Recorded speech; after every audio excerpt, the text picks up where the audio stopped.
Here's the issue. This is the one we're pressing in. This is up.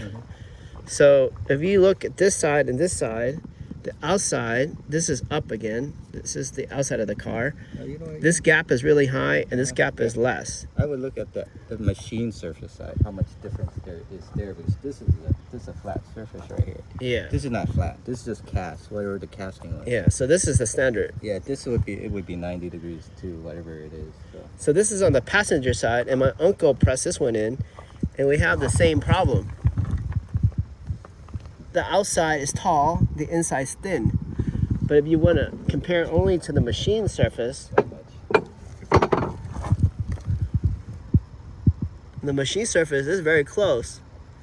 In the end, I don't think it's significant because there's a bushing, right? It's got rubber. So Yeah, it'll self-center itself. Yeah, exactly.